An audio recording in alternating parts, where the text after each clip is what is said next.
In this video, we are looking at a worked example on graphs of motion. So, a bus starts from rest and accelerates uniformly at 2 meters per second squared for 10 seconds. It maintains the maximum speed attained for further 10 seconds and decelerates at 1 meter per second squared gradually to rest. Now A. Draw the velocity time graph for this scenario. B. Use the velocity time graph to determine I, the maximum velocity attained, II, the time taken for the bus to decelerate to rest, and III, the total distance covered, and finally, the average velocity.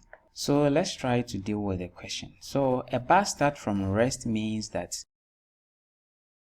when time, let's call that the initial time, when time was 0 seconds, the initial velocity was 0. So let me call that v1 equals to 0 meter per second. So at rest means that at time 0 or at the initial time, initial velocity is equal to 0. Here we are not going to use, I'm not using u and v because you are going to get more than 2 velocities.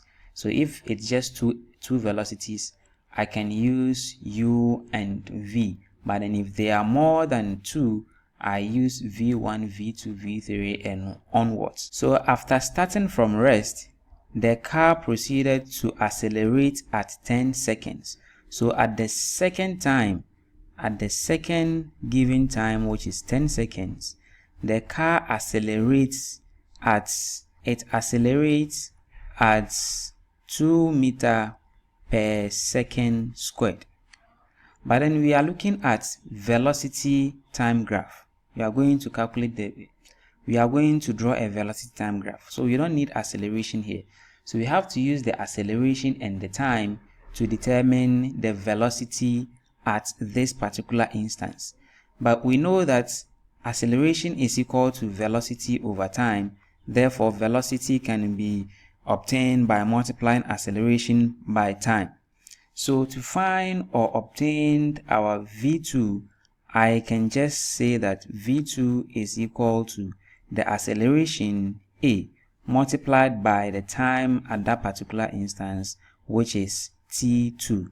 So my v2 is going to be equal to 2 multiplied by 10. And that is going to give me v2 to be equal to 20 meters per second. The question went ahead to say that it maintains the maximum speed for the next recorded time.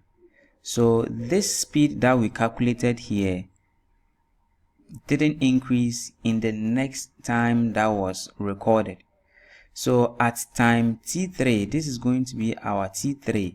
The maximum speed that we obtained at t2 didn't change. So it's going to be the same 20 meters per second. But are we going to write this 10 seconds? No.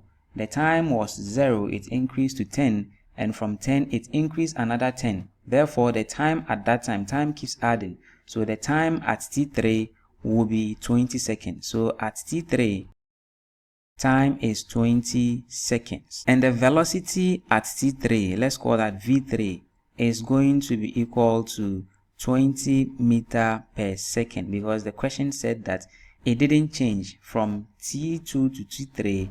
The velocity didn't change, so v2 and v3 would have to be the same. Then finally, it says that it decelerates at 1 meter per second squared gradually to rest.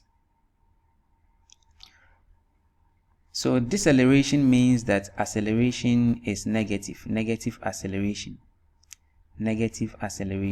So at time t4, if you check, you notice that at the final moment you are not given any time, which you'll be asked to find later on in the question.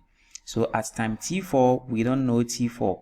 So let's say t4 equals to, let me represent that by x. What is v4? What do you think v4 would be? Let's go back and check. it said that it decelerates at 1 meter per second gradually to rest. So if it decelerates to rest, what do you think will be the final velocity? The final velocity is 0 meter per second. So given this, in order to make the plotting of the graph or the drawing of the graph easy for me, I want to quickly draw something like a table to represent this. So starting with time against velocity. The time will be on my horizontal, which is mostly referred to as the x-axis, and the v will be on my vertical, which is normally referred to as the y-axis. So the first time at time 0, velocity was 0. At time 10, velocity was 20. At time 20, when time was at 20, velocity was still at 20. That was where it stated that the velocity or the maximum speed was maintained. And then at time t4, which we don't know, the velocity was 0. So we are going to plot this on a velocity time graph. Don't forget the units have to be indicated. It is not necessary here because you are not asked to draw this table. I am only drawing this table to make the plotting of the graph easy for me. So if you don't even indicate the units here, it is not so important. But what is important is to show the unit on the graph. So I'm going to draw my graph. I draw my vertical axis, which is going to be for the velocity. And I draw my horizontal, which is going to be for the time. Know that this graph is not drawn to scale. Now, this, as I said, will be velocity, which is meter per second. So, to begin with, I have time 0 times velocity 0. So, that will be this point. It means that my graph is going to start at the origin, 0, 0. Then I move on to the next. I have time 10 and then velocity 20. So time at 10, velocity at 20. So this, if was a graph, I will get an intersection somewhere here. So I'll draw a straight line from the original position to the current position. Then here the velocity was maintained. So at time 20, when time was at 20, velocity was still at 20. So if you join these two, you get the graph to look like this. Then at this point, though we don't know the time here we don't know. Let me indicate that with X. We don't know the time, but then we know that irrespective of the time it's used, it's decelerated to rest. And if it decelerated to rest, it came right from where it was back to 0 or 0 point. Or if you want to plot, that would be X and 0. X is here and then 0 on the horizontal would also be observed here. And if you plot that, you get this a diagonal line that travels from the. So if you are able to draw this, your question A is done. And that's it.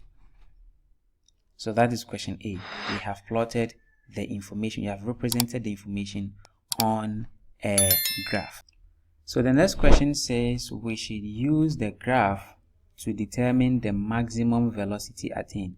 So if you watch the graph or if you study the graph, what do you think will be the maximum velocity attained? So B, the maximum velocity attained. Let me call that V max.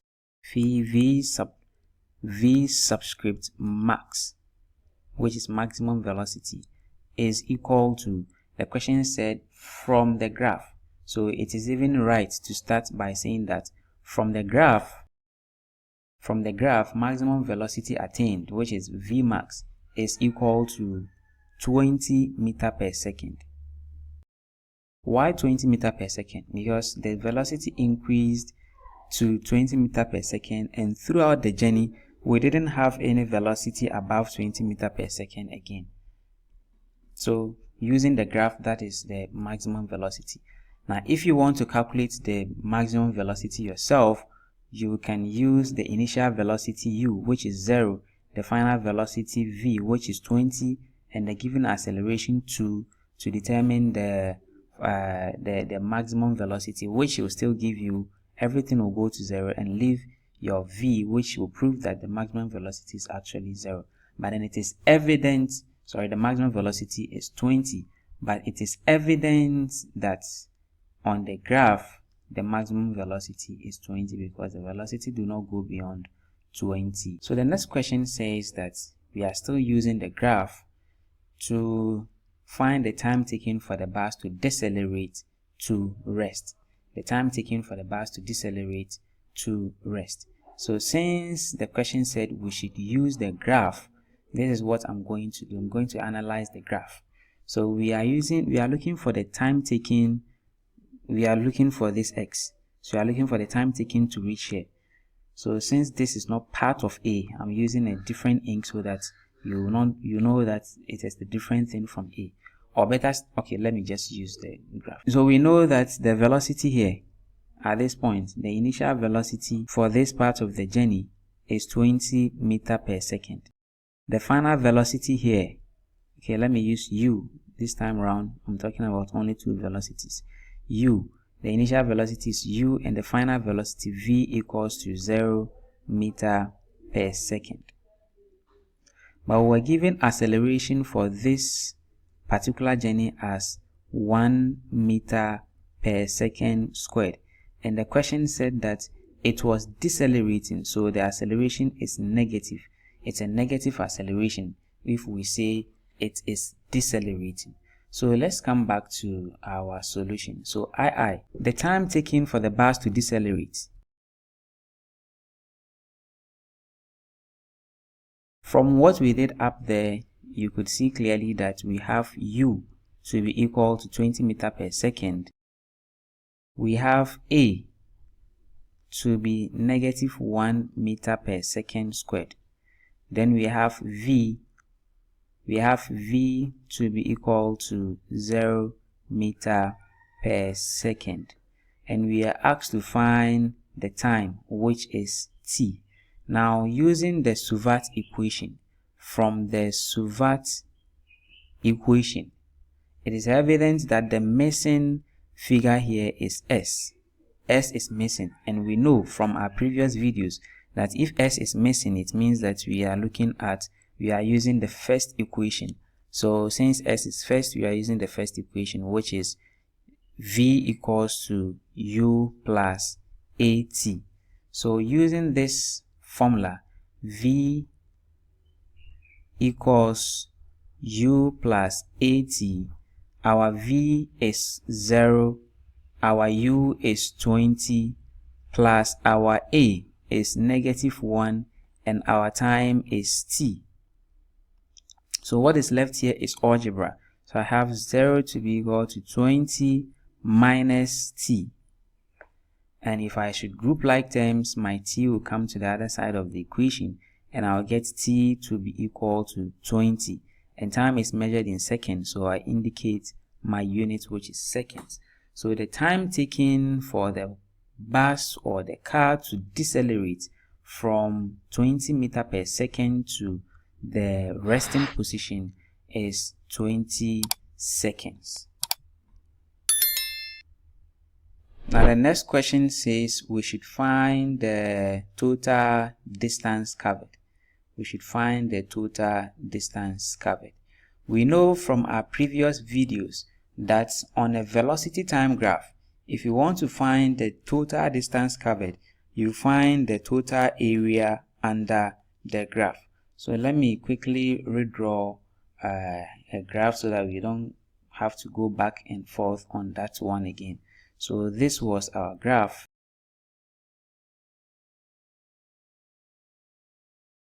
Now the maximum velocity was 20, here was 0, then here was 10, then we had here to be 20. Now here was also 20, meaning that the time here is going to be 40. 20 plus the previous 20 here, that will be 40 because time keeps adding. So you are going to look at, or you are going to look for the total distance covered.